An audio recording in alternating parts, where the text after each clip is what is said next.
Listen to Yourself by Kirsten Ahlburg, narrated by Elvira. Forward. Throughout the ages, many tenets have been offered about what people will be most suited to each other. Those tenets tell us what to be aware of when we have to interact with others. They're such tenets as one should stick to one's own kind, or opposites attract. But there is a tenet which is far more important. It can help us find our right partner, and it can help us get a better life. I got to know it some years ago. It was a quite ordinary day when I went to the library to borrow some books. I opened the door, and a man I did not know was standing there. I knew nothing about him. I knew neither his name, nor why he was there, or what kind of person he was. But one thing I knew.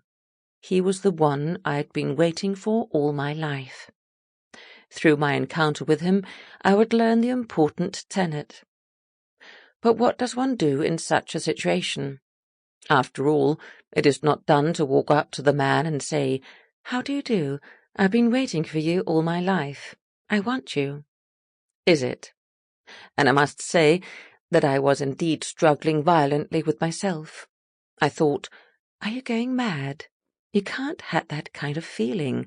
Why, you know nothing about that man. In short, I rejected my inner feeling. I mistrusted my own sensation. I borrowed the books I needed and left the library. All the same, something in me wanted me to visit the library again the next day. I went up to the man and was introduced.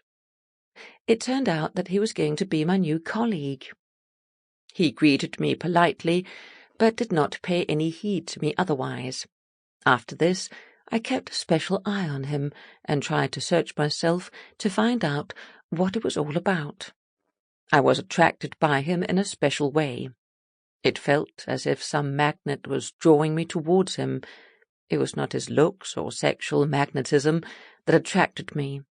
There was another kind of attraction which I could not explain.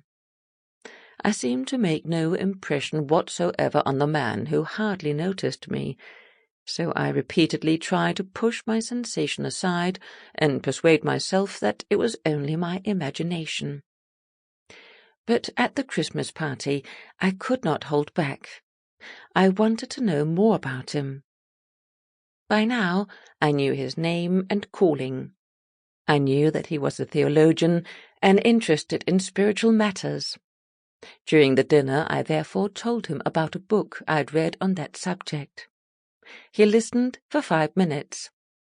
Then he was to take part in a musical entertainment and left me.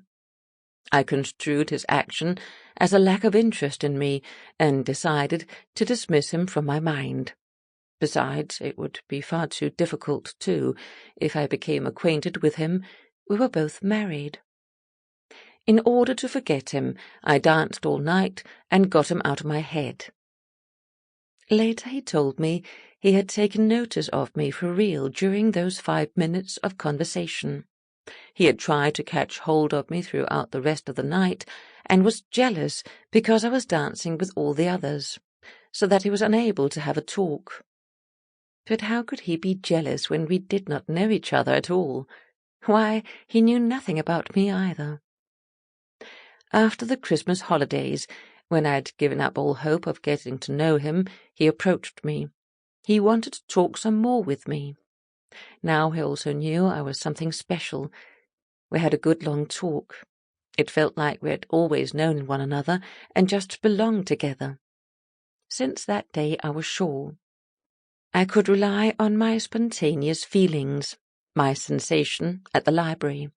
He was the man of my life.